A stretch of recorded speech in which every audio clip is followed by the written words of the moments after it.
In today's Tell Me Something Good, people have turned to faith and worship communities for centuries for collective wisdom and ideas, to find others who inspire us, help push us to our limits, hold each other accountable. Well, our next guest helps lead Congregation Micah here in Middle Tennessee and others through her life coaching practice as well. This is Rabbi Laurie Rice. Thrilled to have you here. Thank you. And especially at this time of year. I know it's a very important time in the Jewish faith and with traditions here and holidays coming up. But the first thing I want to ask you is, what do you say to people who don't buy it, who say that I don't need religion or community?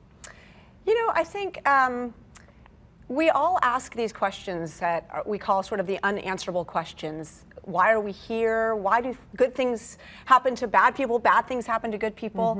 And ultimately, we feel these questions that don't really have answers, and they're all theological questions, right? So even the person who says, I'm an atheist, I don't believe in God, still asks those questions, and at their root, it's the ultimate why.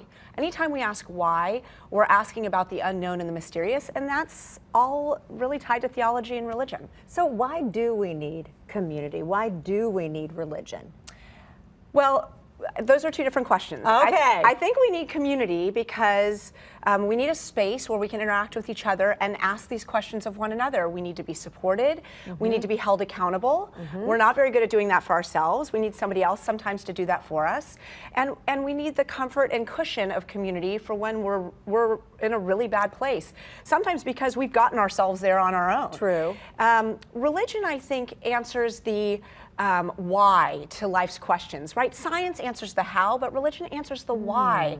I was just with a few girlfriends, very close friends of mine, and we were all talking about major losses we had. I lost my father when I was young. One of them lost a husband young. Another lost a brother. And we were all saying that even though those were major losses, it didn't make us take us further from God and religion. It actually brought us closer to this notion of spirituality because we felt connected to their spirit and to their presence and to wanting to search and ask those questions. I know there's a very simple answer that I give. It's just like, I can't do it alone, and we're not made to do it alone, life alone.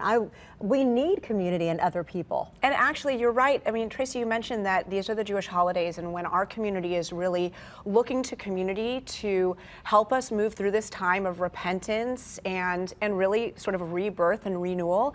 And one of the things that we are told in our tradition is to get ourselves kanei lecha chaver, get yourself a companion, get yourself a community. You cannot be sort of what is it, a hermit. You can't be a Jewish hermit. None of us should be hermits. Yeah. We need one another. Yes. So theologically we do. Okay, I want to finish with this. Making sense of the chaos in our world, and there is so much of it we report. So what is the key to that? Okay, so here's the thing. You know, we assume that life should be fair. We assume that there should be order, but that flies in the face of everything we actually experience all day long. It's crazy that we think that's how it should be. And the truth is, the best way through the chaos of life, honestly, is kindness. Kindness to one another. It's how we'll be welcomed into a community. It's how we support each other. We can't always stop the chaos, but we can control the kindness.